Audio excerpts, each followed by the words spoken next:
you are in the business. Let's discuss, away from this, let's discuss some of the things at the very, very beginning that you want to ask yourself. In sales training, you truly want to have a plan, and you want to be organized to find out how do you start your day and how much time do you want to put into your day. My recommendation on anything is the more time you put into it, as we've all heard in many sales training modules, the more time you put into it, the more you'll get out of it. But what does time mean? Because as you know, time right now is precious. It's probably the most precious commodity that we have. If you don't understand that part of it, then you won't know, or you may not be strong enough to really go out and plan your day. So if we can all agree that time is so important, then you would probably want to plan out your day or plan out your week as to like how much time you want to put into this business. Once you do that, then you want to take a look and say, okay, if I'm going to plan 4 hours a day, what am I doing? So I believe there's a good mix between product knowledge, which you have Leon from the office that can start talking to you individually or send you product guidelines on many of our banking partners, and I mean there's many levels. But you should plan at least 25% of your day on the time you spend in the mortgage business just on product knowledge. What does Home Trust do versus what does Equitable do, because they're in the same level of products when they have a certain type of a product that they will sell to any kind of a customer through a mortgage broker. So these are the type of things that Leon is specifically geared to navigate you through who does what. And you have to remember, in the mortgage business, no one wants to talk to us unless we're talking bank terms and bank interest rates. So Leon is in a position where he's going to send you the core lenders that we work with and their products, and talk a little bit about what the interest rates are. And when you get set up with Centum, obviously you're already set up, you get something from our head office that gives you their interest rates, our core lenders' interest rates. There's about 15 companies there, including TD, Scotiabank, Manulife. Then there's a bunch of monoline lenders. So it's a nice mix of kind of what's out there and what are the best rates. Best part about it is that you need to know that when it comes to products, we're exactly the same on most cases than what the banks will be able to offer on the branch level. But you also need to know that the branch level banking is different than the mortgage level banking, because you're going to be faced with many people coming to you and saying, I was able to do this at my bank, and why couldn't you do this? So when you're specifically looking at guidelines, ask those questions and Leon will get you the answers. And if he doesn't have the answers, I have them. But let's use Leon as the person that manages all of that for the entire team. It's the right thing to do. He has so many skills that are better than what I have when it comes to products, when it comes to how he kind of lays it out. And I'm very pleased that he's got those types of skills, and that's why he is where he is in the position. Angela, who's our full-time underwriter, she is one amazing person that's been in this business for a very long time, and she was a banker. So the good news with Angela is that you're going to get the best of both worlds. The first thing she's going to do is take a look at a file when it's complete, and that's very important because this is the type of things that we're trying to do as an office. But we're trying to get to a point where Angela just looks at a file, spends 20 minutes, no more than 20 minutes, because she does manage anywhere between, call it 20 to 70 files at one point in time. The business, the brokerage is getting busier, which is really good. But when you're managing that many files in all these certain kind of areas, it's not easy for you to get 1 hour of her time. So the best solution that we've figured out is, let's get Leon to answer all the questions, do the product knowledge, talk to you a little bit about what lenders do what. And then once a file comes in that's complete, train you on that, train you on getting a file complete. What does that mean? You also have Anna, who's been my right hand for, I think, the best part of 8 years. She's had specific training by my side every scenario possible. Again, we're learning every day. There's more scenarios that we don't know. But the hundreds of deals that I've done a year for many, many years, Ed has been a witness to all of that. So she's an amazing assistant when it comes to helping people navigate through the mortgage process. So the team itself is geared so that you are successful when it comes to product knowledge and when it comes to knowing that the file is complete before it goes to a lender. And we've also done, I believe, a very good job of talking about interest rates, because we're always gearing every single file to get to the A side, as everybody speaks. So when we're looking at this part of it, we have to know that there's no client that's going to be satisfied without going to a bank. So our best partners lately have been Scotiabank and TD. I think I've spoken more about Scotiabank and TD, which are our two main partners right now. I've spoken more about them and their products in the last, say, 2 years, because right now the interest rates are so low that the only thing you see in internet advertising is 1.59. You know, let me get you 1.59. And we'll really talk about the internet and kind of what goes on there. But understand that we need to know products, but only spend, I would believe, 25% of your day when you're doing the mortgage business, because if you don't spend any time on it, you're doing a disjustice to yourself. But if you spend so much time on it, you're not going to understand how you want to navigate yourself through this business as a mortgage agent, a sales agent. The most important thing is you have to ask yourself some amazing questions. They're very important. So the first one you have to ask yourself as an agent at the very, very beginning is, are you able to knock on somebody's door that you don't know? Are you actually able to do that? I've been preaching from day one in the mortgage business when training agents. I've been preaching that there's 3 types of people that you have to put in, I believe, sections, or you have to understand what these 3 types of people are. And the first type of a person is people that you know. We've always talked about this. They're warm calls. Normally people that you know that are friendly, be very careful about this, because when they're friends of yours or family and you speak to them, they're not going to be focused on you being a mortgage agent for a more than maybe 30 seconds in a conversation. My suggestion is, if you are working and you want to get now into a point where you're now setting up a spreadsheet or a plan, you have to take a look and say, okay, if I'm going to speak to my family, or if I'm going to speak to somebody who I know, the only call and the only time you spend on that call is talking about you being a mortgage agent. Spend only 30 seconds. Hey, how you doing? Good to talk to you. Yep, everything's cool. I'll see you on Friday night, but I just wanted to let you know. I just started in this mortgage business, as you know. I'm looking for business. And basically keep it at that. Keep it as simple as you can at the very beginning, because if you become complicated without that person even understanding what you're saying, you'll lose them. You don't ever tell anybody how experienced you are in this business until you're asked a question.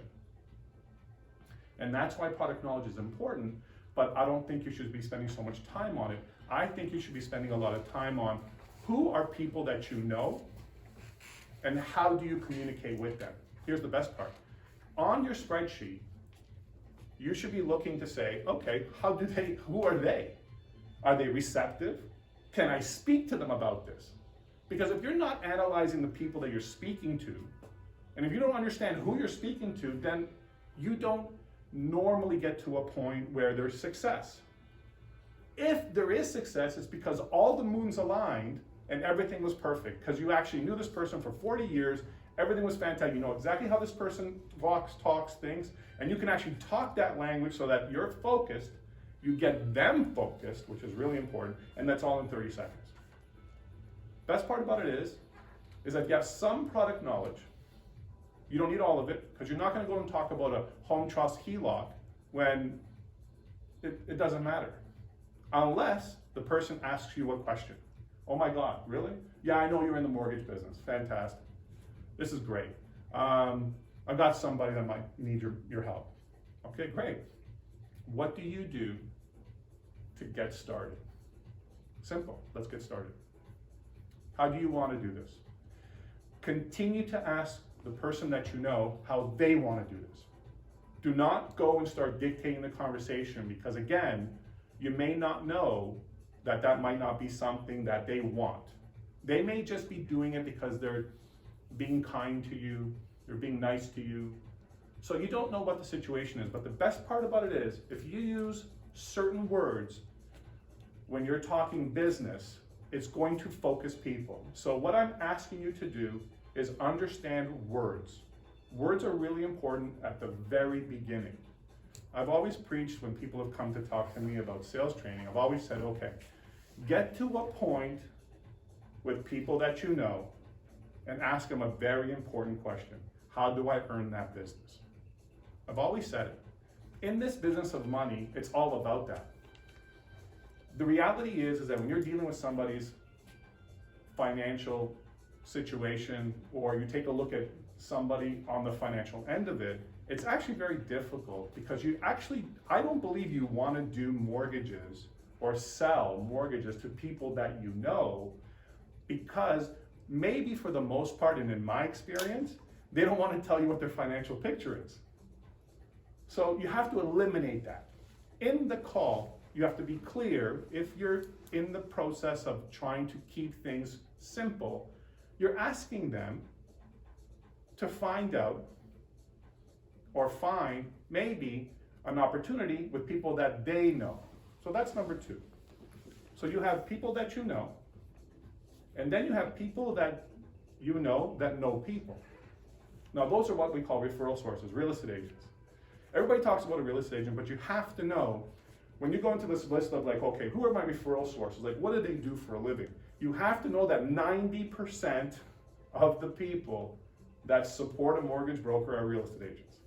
So if you think that a divorce lawyer, which is a great number two, and that was in our call with Kim, and she says, oh my God, I can tell you all about divorce lawyers. And I'm like, you're going way too fast. I love you, Kim. You're going way too fast, and it's really high level. Again, you have to ask yourself as a mortgage agent at the very beginning, how do I enter into this business? I believe you enter into this business by just talking to people that you know. And you tell them very clearly you want nothing to do with helping them with the mortgage unless they need help, okay? Because you don't want to scare them, you know, and you actually want to applaud them. I have a very good friend, we have a very good friend.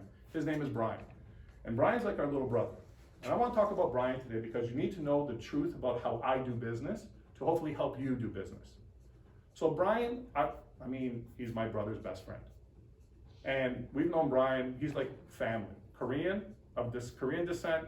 If you want to talk about salt to the earth, one of the best guys. He knows I've been in the mortgage business for 15 years. If anything, he was with me with other businesses, and it's a great relationship. He's called me 3 times in the last 15 years, 3 times, and did nothing but pick my brain. George, I gotta pick your brain. Okay, what do you got? A, B, C, D, E, yeah, okay. Some questions I couldn't answer, some questions I did, only because I was truthful. You know what, I'll get back to you. I'll write down that question because right now, I don't wanna give you the answer because it could be false. And you have to be honest in this business. If you're honest and if you're kind with your words, you're gonna get places. People are going to talk to you. If you're abrasive or if you're quick on the draw, then you might not get a warm solution or feeling. Now, Brian has now 3 times come to me in the last 15 years and talked to me about a mortgage. How many mortgages have I done with Brian? 0. And there's a home that he's buying that CIBC is doing the mortgage. And I've always gone to say to Brian at the very beginning, you get the solution at CIBC.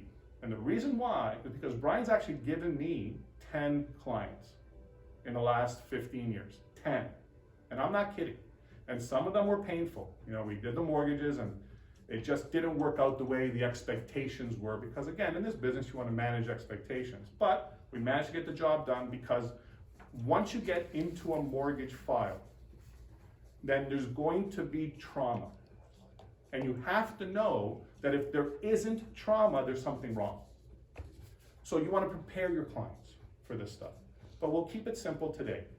I have not done a mortgage for Brian. Love the guy. I will answer any question that he has, and he knows and I know that if there's ever something that I can do for any of the people that he knows, I'm his guy. End of story. So you need to know that some people just don't want to talk to you about their personal finances. And it should be something that you are totally aware of. So when you have people that know people, where my mind goes when I'm speaking to those people, and I speak to a lot of those people, it's how I built this business. Okay, I've not built this business on the third one, which we'll touch on in a bit, but the second one, which is this one, I built my business over this. And the reason for that is I've come in and said, who do you know that's a realtor? So I'll go to a friend. I'll go to somebody that I know. I'll go to family and say, do you have somebody that you can introduce me to? Here's the best part. I think everybody has said yes, but only maybe 25% have actually gone and made that step. So now you have to ask yourself the second question. And the second question is, how do you feel when you get a no? What type of a person are you in this business? What type of person can you become? Because I know many people that came into this business, and why we do this type of hiring as agents is that I don't go and interview anybody on their sales techniques or how much sales they've had in the past. I've actually seen people in this business so hungry, knowing that the people that they know, some of them, have made so much money in this business, their wealth oozes out, and they said, you know what, I'm hungry. I want to understand that. So I've actually seen people in my company and in other brokerages with no sales training whatsoever perform a technique that's comfortable to them on a sales training program, a process. They've worked extremely hard at it, and now it's like water. Now they know exactly how to do it. They know exactly what their entry point is. And here's the best part. Everything else is trivial. They don't care about when somebody comes and calls them and says, hey, you know, I've got a good solution for you to generate leads. Or when they have somebody that comes and talks to them about, hey, you know what, I'm going to talk to you a little bit about the internet, and you know what I mean, and you get all this stuff, and all this stuff about lead generation. So I'll speak to you about that in a bit. But the reality is that when you're looking at how you want to navigate through this business, you have to really understand where's these warm touches, how quick can I actually get to the point, how do you make it simple, not complicated, and these are things that you have to understand. So here's number 3. Phil, how are you? Philip, how you doing? How are you? We've got a seat for you. We're going to put I've you been waiting on the Zoom meeting for a while now. You didn't tap me in. Oh, well, Hey, guys. Alex, you got to tap people in the Thank Zoom you. meeting. Well, Do your best. So see if All right. anybody's waiting on the Zoom meeting. Okay, we'll just take a pause here for a second, guys. Everybody, this is Philip. okay. Philip is actually a mortgage agent that was crossed over from one agency to the other, come to us. Actually, he's had intense mortgage training. Actually knows the business quite well, and we're very proud that he's actually made the switch. So maybe he'll come and teach us one thing or two when he gets Sure. comfortable. Appreciate it. What an introduction. There you go. I gotta give credit where credit's due. George? Yeah. Well, I don't see any like requests to join. Okay, so don't worry about that. We'll just talk. It's just too bad that we're here and they're not here. So it's all good. Okay, now here it is. So number 3, cold calls. People that you don't know. So let's talk about Kim and her wonderful sales call on, I think it was Wednesday. I just lost my track of the days. This week that just passed. So Kim goes down this rabbit hole, and that was just amazing. So she says, okay, take a look at networking. Take a look at that as a solution. And I'm thinking, wow, where's she going with this? So she comes in and starts to talk to our team that was on the call and said, all right, maybe you know a banker, and just hear me out on this one. Maybe you know a banker, and you're gonna go and talk to the banker and say, hey, how do I, who are you? What do you do? How do I build your business? Banker's gonna say, well, this is what I do. This is my book of business. This is what my specialty is. And then as a sales agent, you take that information and now you go out and you go and meet a used car salesman that owns a used car dealership. And you walk into the used car dealership and you say, hey, how you doing? I'm George. Pleased to meet you. I'm not here to buy a car, but you know what? I have a real good wealth of a big network, a real good wealth of knowledge. Yes, I'm in the mortgage business, but is there anything I can do to help you grow your business? Got an arsenal of bankers, and in that call, I was blown away. I was like, oh my God, this is so high level. I don't know if you actually got what she wanted to tell you, or if you actually received it in any way that was very, very punctual, but at the same time profound. And in that particular conversation, Kim is explaining how you as a sales agent put a banker and a used car salesman together. You don't sell a mortgage, but what you're doing is building a network. That is so intense that I don't even know where it came from. This is why I go on these calls. I was so inspired and so grateful that she did that, but I was really concerned at the same time for the new agents and the people that don't know much about this business. So let's talk about this. Are you able to walk into a bank and talk to a banker? Like, you're just able to do it. You have to ask yourself that question. Am I able to walk into a bank, talk to a business banker, and ask them if they're looking for business? Who are you? What is your pitch? What is your approach to do that, number one? And are they desperate for business? Because now you have to understand how many bankers you have to go through to actually get somebody that's actually going to talk to you about how you can grow their business. Because they're sitting back going, well, what do you have? Everybody always comes back to the same simple questions. What are you going to get out of it? I'm a banker, I can't give you any business. You're kind of thinking you want the business from the banker, right? And then you're going to go out, talk to the used car salesman, don't know who he is, if that's kind of where we're going with that, and now you're going to say, I can help you. And he's going to say, who are you? Where did you come from? I don't understand. You have to have an art, and you have to dig deep inside yourself, and you have to understand if this is what you want to do. Because if you want to do this, you will become insanely wealthy in this business. That was what she was trying to tell you, and you knew that part. But what you didn't know is the hard work. And you didn't know how many no's you were going to get until you got a yes. When people in this business are doing sales training, these are BDMs, they're insanely experienced. I want to point out something very important. I'm not disrespecting anybody in the business, but BDMs, business development managers, are there for a reason. They have an insane wealth of knowledge when it comes to products. Ask them about sales training. You'll get the cream of the crop that you'll be impressed with, and Kim is one of the best in this business. And when I say that, you have to be special when you're a BDM for a private institutional lender, which is our level 3. It's the private side, as they call it. If you don't have insane product knowledge and insane sales training, you won't be a BDM in that space. Because the type of mortgages that you're selling are not bank mortgages. The type of mortgages that you're selling in that business are problematic clients that need to be saved, which in this office, we've been fixing so much of this. But those BDMs are geared in a way different than if you're speaking to a BDM at Scotiabank. No disrespect to the BDM at Scotiabank, but the BDM at Scotiabank is all about numbers. It's all about trying to figure out how much quality business you bring into their office and their portal. And when I say quality, it's very important. When you're in level 1, which is our banking system, you have to know that all my conversations with the BDMs are nothing but efficiencies.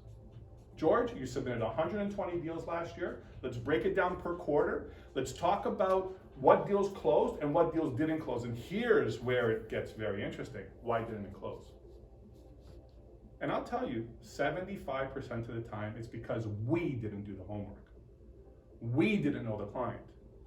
So I'm going to go with people that you don't know. I'm going to circle back to that.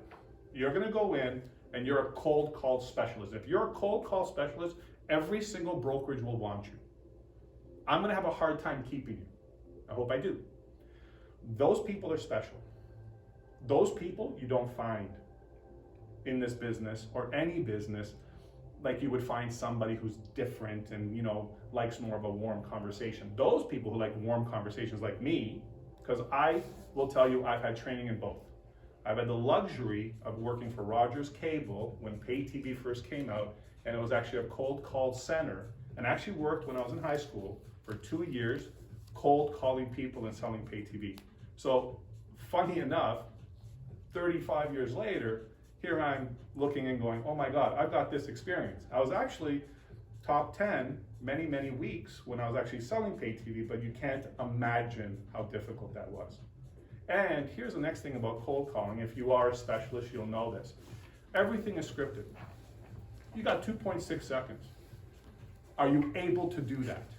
You have to ask yourself that question. Because if you're not able to do that, you don't do that. So here's the next piece I really want you to really dive into when you're thinking about this and thinking about this meeting today. I really want you to dive into the internet and the advertising in the internet. You have to know how it works in the mortgage business. Internet advertising is insanely corrupt. There is more bait and switch in the internet advertising with what's going on. And I'll tell you what's interesting about that is because the people that are successful, that bait and switch is an art.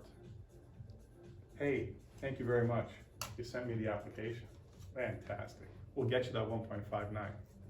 Oh, went through the application.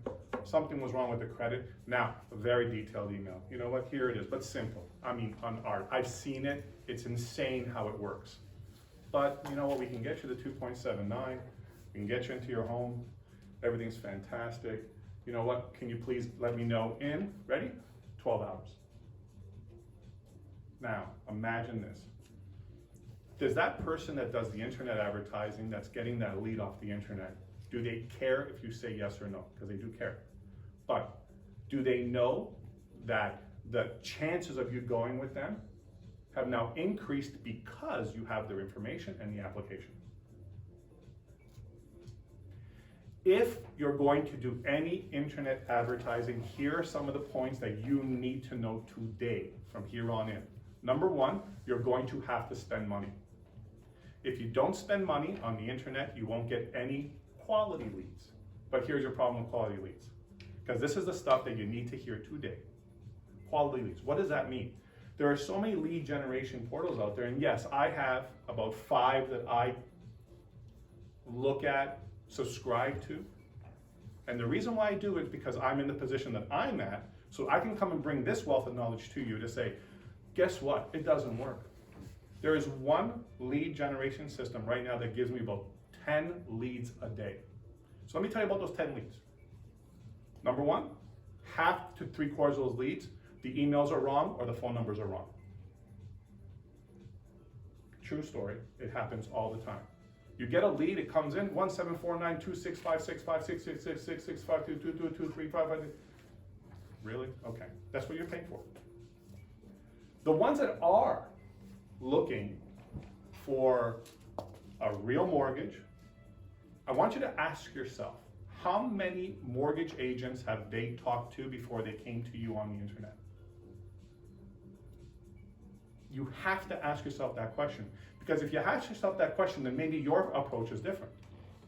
Because I would most definitely look at this as saying to yourself, okay, if I get a mortgage lead from the internet, number one, you need to know, you don't know them. So it's a cold call, no matter what anybody says. It's number 3. You know nothing about them, so now it's all business. So you've got to keep it business.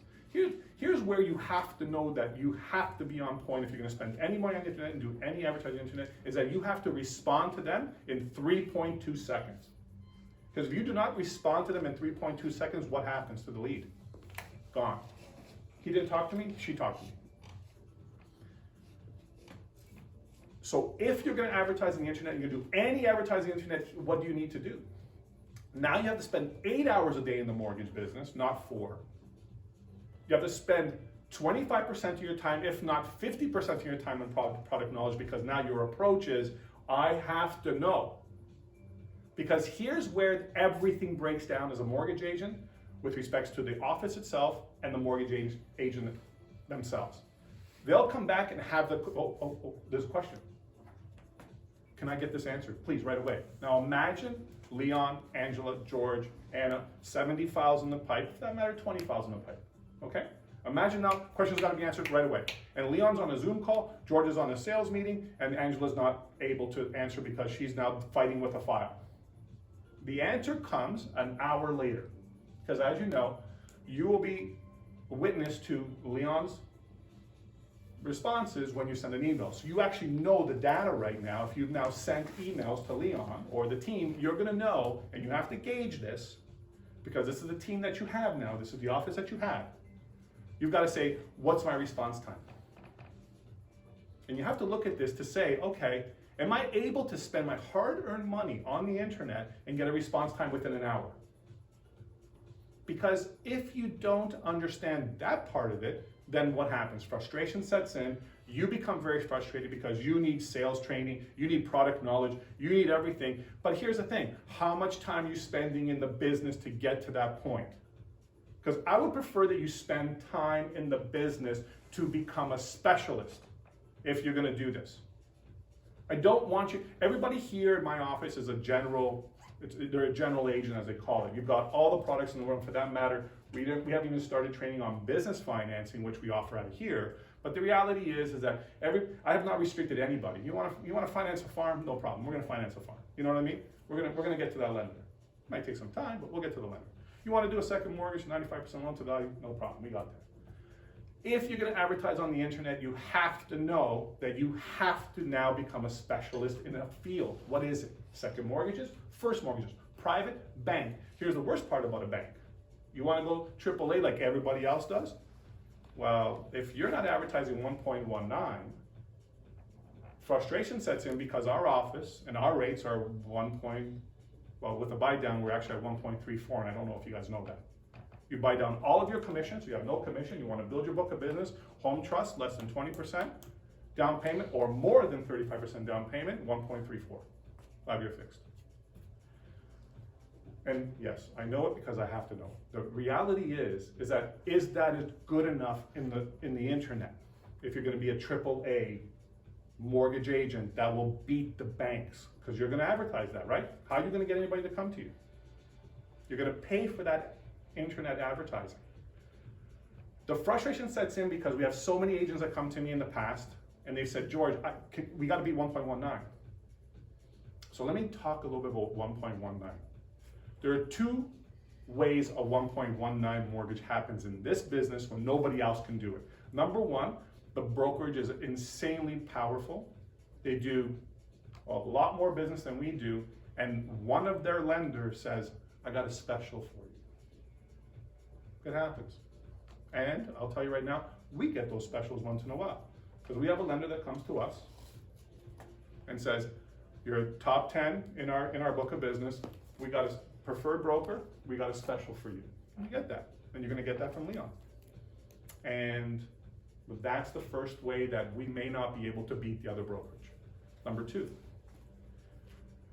there's something called the 3-month entry program. And the 3-month entry program is when a lender sits back and says, we're gonna give you a promo. The first 3 months, you're at 0.99% for a 5-year term. And then after that, we're gonna roll it into 1.99.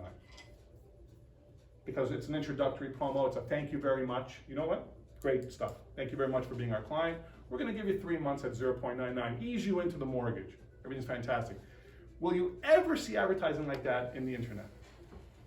Because it's not false. When somebody says, I can offer you 0.99, it's actually true.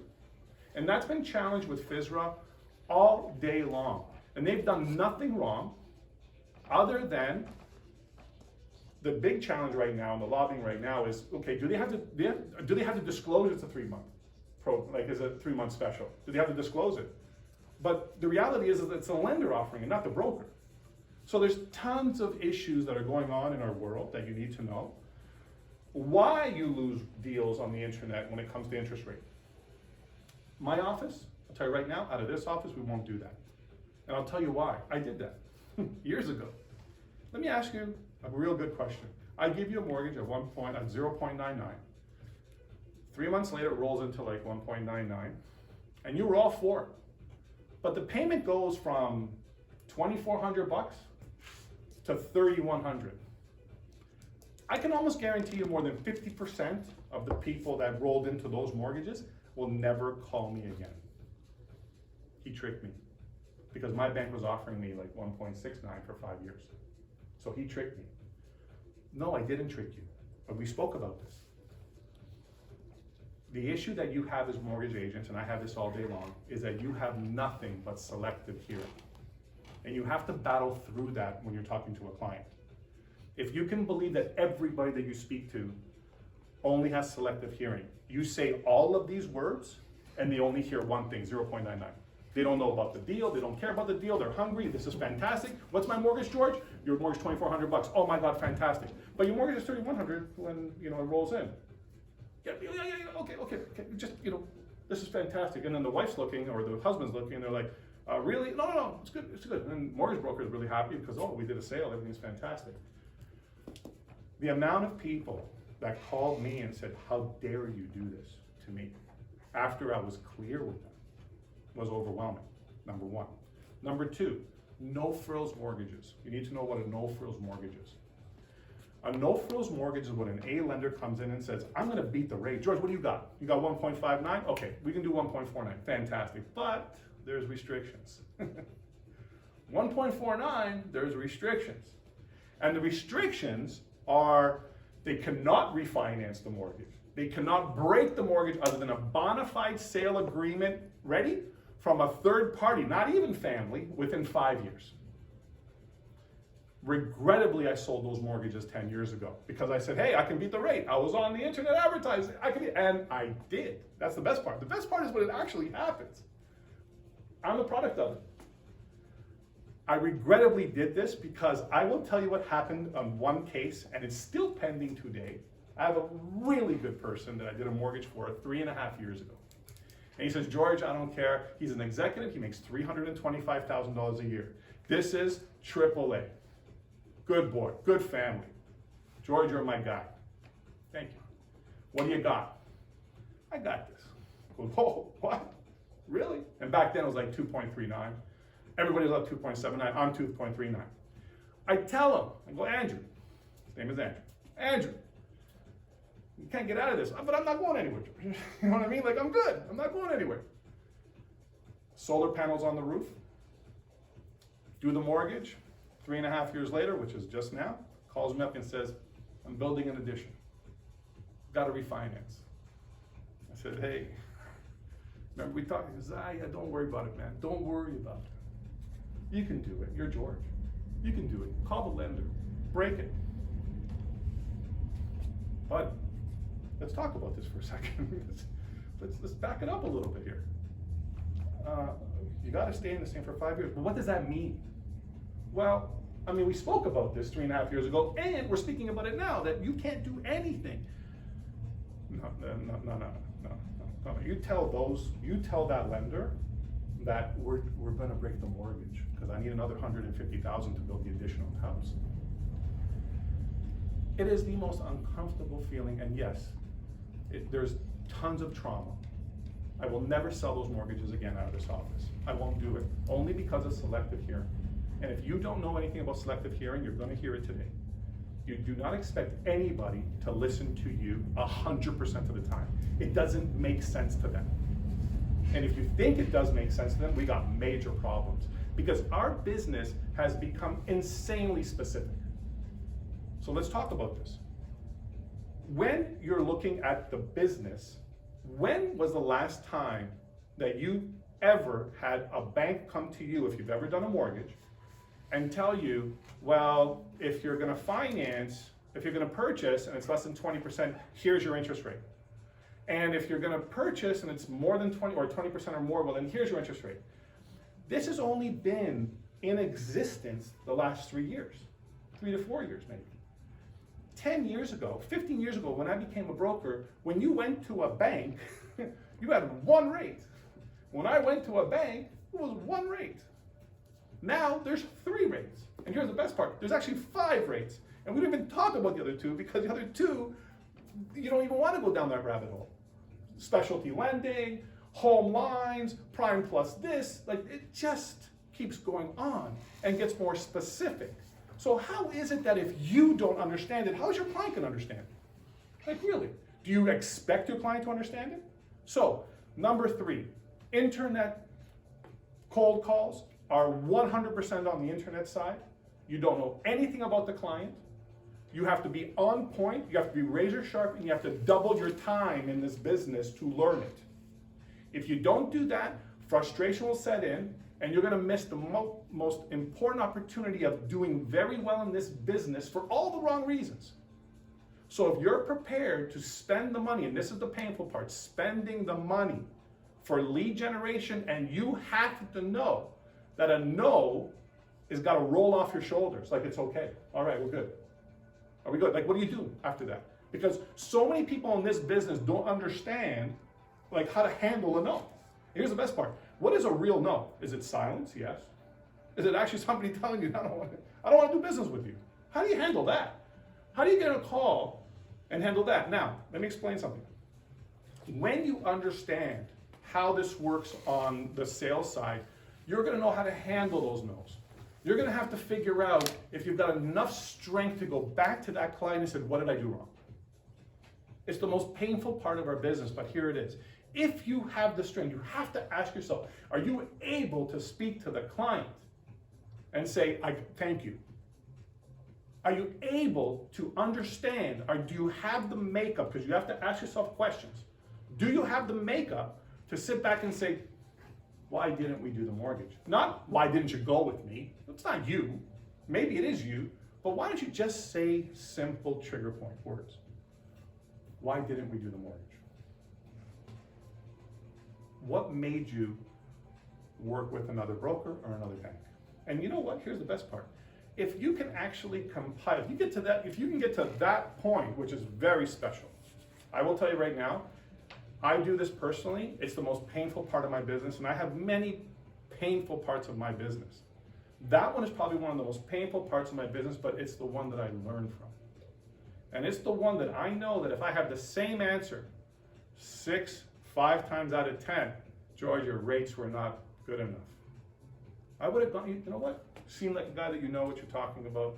Really, really appreciate all of the conversations. Like, man, you came to my house, you sat down with me, fantastic. Everything's great. The rate just wasn't there.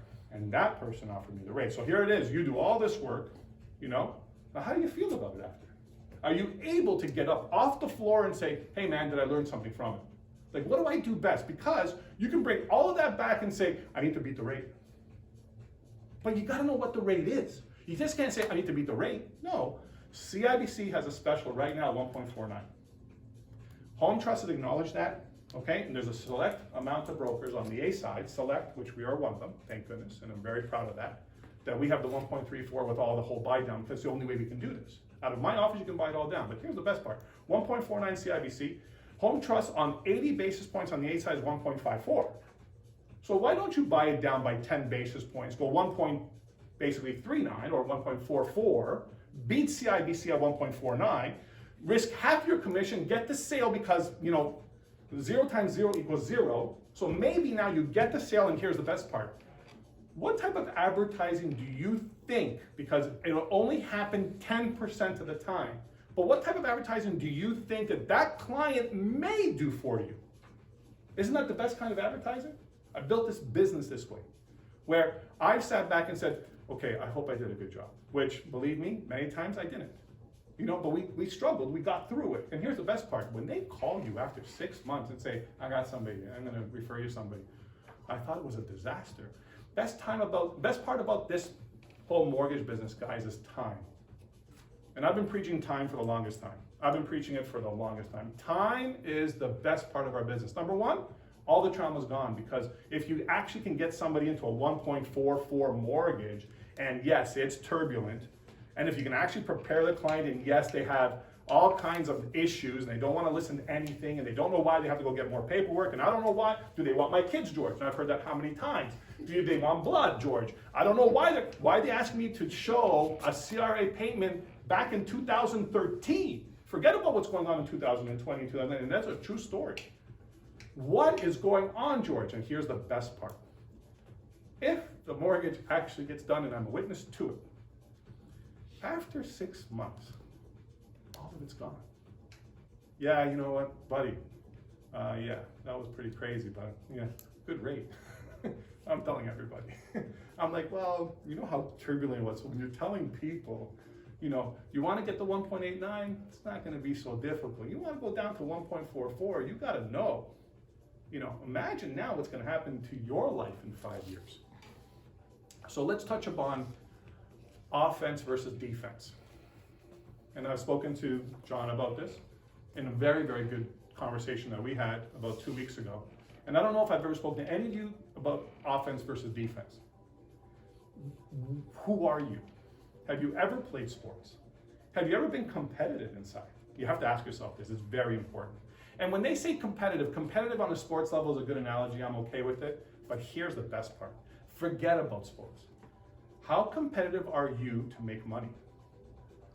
You see, in sales, I mean, you're not being paid a salary in this particular job. Responsibility, career. It's how competitive you are. And here's the best part. The more competitive you are, what does that do to the office and the team? If you make them competitive. Leon, I need you. Leon, I need you. And because you're competitive and you're detailed with your notes, then and only then you'll see earth-shattering results. You have to ask yourself how competitive you are to make money. How professional you are, you'll never ask yourself that. You'll be as professional you are, but people will tell you how professional you are. You will never ever ask yourself, am I professional? No, you do everything to be professional, and then you make sure that everybody knows how professional you are to the best of your ability, because you have many different makeups, many different styles of doing business, and you have to find what your style is. If you think for 1 second that you can't do a cold call, don't do it. If you think for 1 second you can't do a cold call, do not do any advertising on the internet, and use the internet for credibility. I've got my website, I'm credible, I have my license number, I'm live. No cost to you, credibility. You want to dump another website in there so that people can kind of see what you're doing? Because the one that you get from Centum is generic, a nice one. Learn the back office, because I just sent out a blast yesterday. I sent it out, well, we had about 3,000 people that are in my internet, kind of my portal. But truly, after all the duplicates and now, we sent it out to about 1,800 real live people that do get my blast. And I'm proud to say today I have 1 unsubscribed. I normally get between 15 and 30. And here's the best part. I know some of those people. Unsubscribe, people that I know. Ask me if I even care. I'm okay. It doesn't matter. Not even close. It never mattered. From the very beginning, I knew it. I knew that if I could at least touch 1 person out of every, I'm a little demanding, so I don't know where you stand, but I'm a guy that needs to touch 1 person out of every 10 that I talk to. I want 1 mortgage file for every 10 that I talk to. I want to see if I can close that deal for every 10 I talk to. So imagine how many people I talk to today, 15 years later. And imagine what happens when I wake up in the morning and come to the office every single day, including Saturdays. Because why? Because I have a responsibility? Yeah, I would say. But number 2, why do you think I come to the office? The reality is that I put myself in this position so that I can give you guys as much comfort and as much respect to say that we're real, we're professional. Now, you're gonna tell me if we're professional, but I wanna show you what you got. Somebody that's available for you almost 24/7. A team that's available for you almost 24/7. So what we've done out of this office is try to create that culture to say, mortgages are not 9 to 5, but you have to ask yourself, who are you in this business? So let's go back to this. People that you know that know people, which is where I just love that part. How do you actually talk to somebody at the very beginning, like realistically? Have you ever thought about what your pitch is? Like, because everybody says, oh, make a pitch up, put it on paper, do this, put it on paper. Really? You're gonna actually recite something on paper? Or are you actually gonna talk to somebody that you know and say, man, I've got maybe 3 or 4 scenarios, can I just use you as a partner, or as somebody that that you can help me at the very beginning? Because people like maybe Phil in the mortgage business, who's been in the business for a while, don't need somebody to talk to. Phil goes in like the professor and the politician at the same time. Everybody respects him. I call a spade when I call a spade. And they know that he knows what he's talking about because he's got the knowledge, banking and mortgage knowledge. And he knows that when he sits down, they know that when he sits down, they already kind of know a little bit about him, because the segue to go in is like, yep, okay, he's been doing this for a while, right? So if you haven't been doing this for a while, you need help. Here's the best part. Get on a call with Leon. It's okay, he's there. Hey, I'm just writing something down. Can I just throw it at you? No internet, no email. Oh, by the way, here's my pitch. No, get on the phone. Speak to people that you know in person. Hey, pretend that you're somebody I want to sell a mortgage to, and I know you. Hey, and just, what do you think of this? And here's the best part. Take all the constructive criticism that you can. Learn from it. Build it. Make your notes. No, I didn't like that. Okay, good. Be honest with me. Work with people that are honest with you. To say, that was horrible. What? Well, hey, hello, I'm Julie, and, I want a mortgage. What? No, sit down, talk. Hey, I'm Julie. Offense versus defense. If you're on the defensive, you're not going to be successful in this business. You can't be on the defensive when you're selling. You can be on the defensive if you had a job as what they call an order taker. And you're not an order taker. If you are an order taker, and I'll define what that is. If you're an order taker, you're somebody who's very comfortable when somebody gives you a task to do.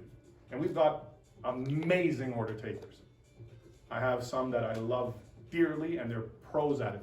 Give them a task to do, man, it's done to a T, especially when they know your style. Well, in the mortgage business, you're not allowed to be an order taker. And if you are somebody who really does really well with tasks, then you have to be somebody who can create the task and then do it. So you have to change the way you do business and how you think. Then there's the doer. Now the doer is the offense. The order taker is the defense. Hey man, you're giving me the task, okay, I'll get it done. Here, take a look at it. Offense.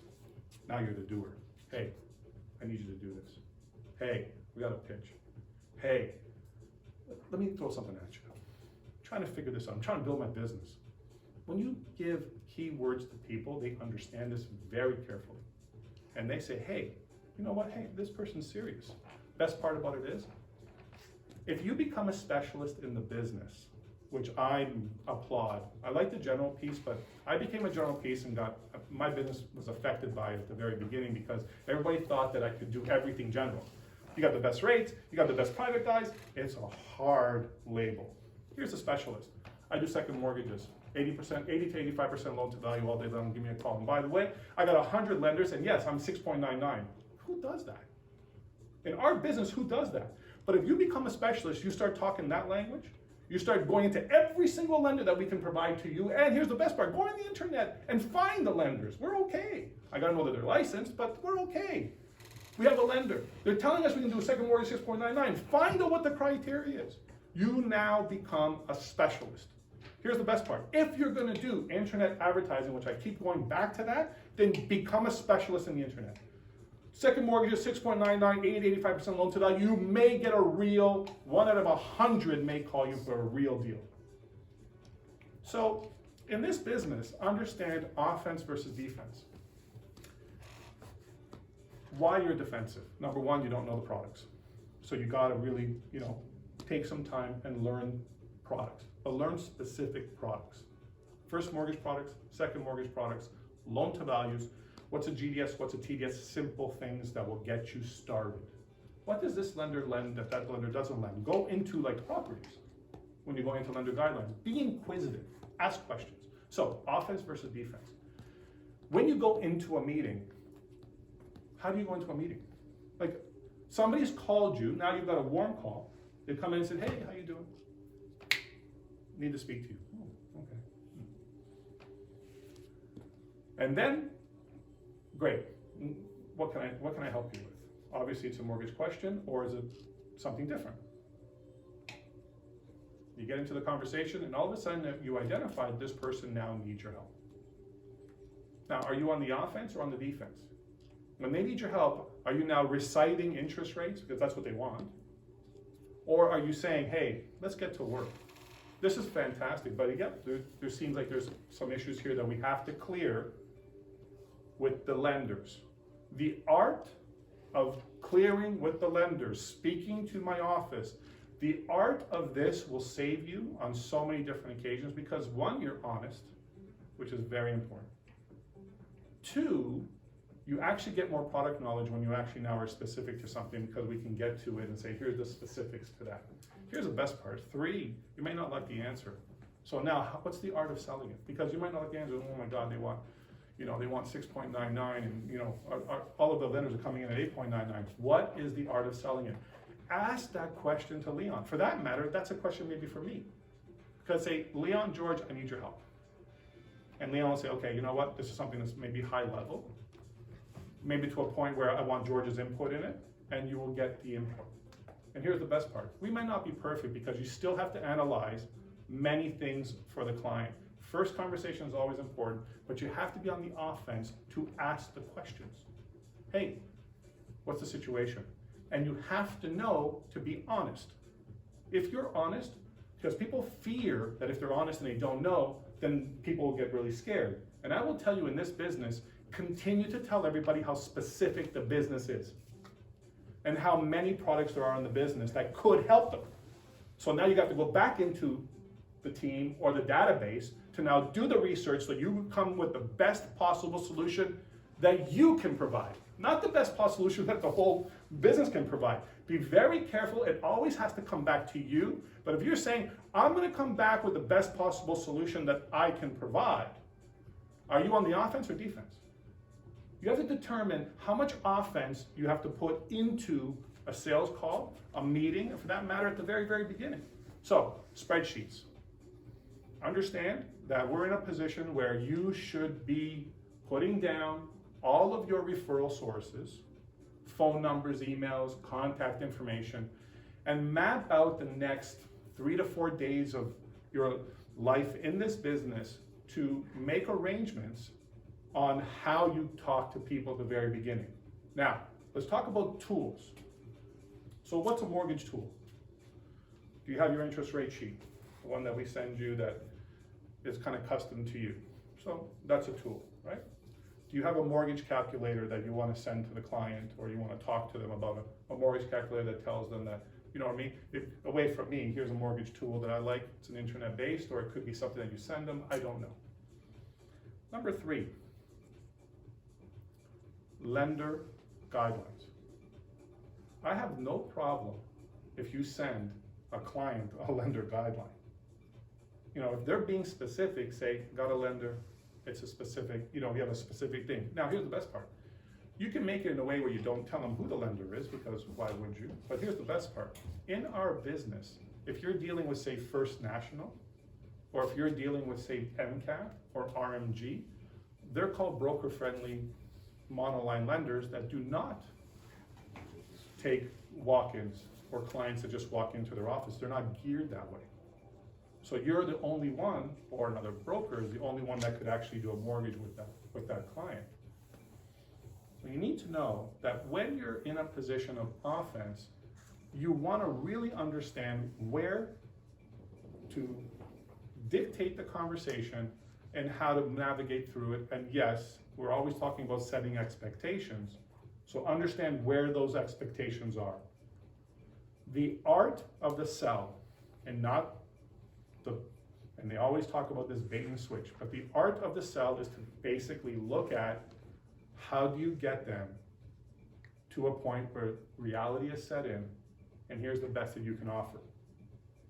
And when you get to that point, you will take a look and say, okay, here's the best solution. And remember one thing, nobody ever wants to see a commitment unless the client is engaged, unless there's a good conversation, unless you know that there's a good chance to do this deal. So the commitment is normally the last thing that we talk about on getting something, because lenders do track this. Lenders will spit out 10 commitments, and if we don't close any of them, good luck getting them to do a deal. And that's what's happening in our business. All right, let's take a 5-minute break, okay? And then we'll just talk about another maybe half hour or so. We'll talk about our next steps, all right? Lexi, turn it off for a second.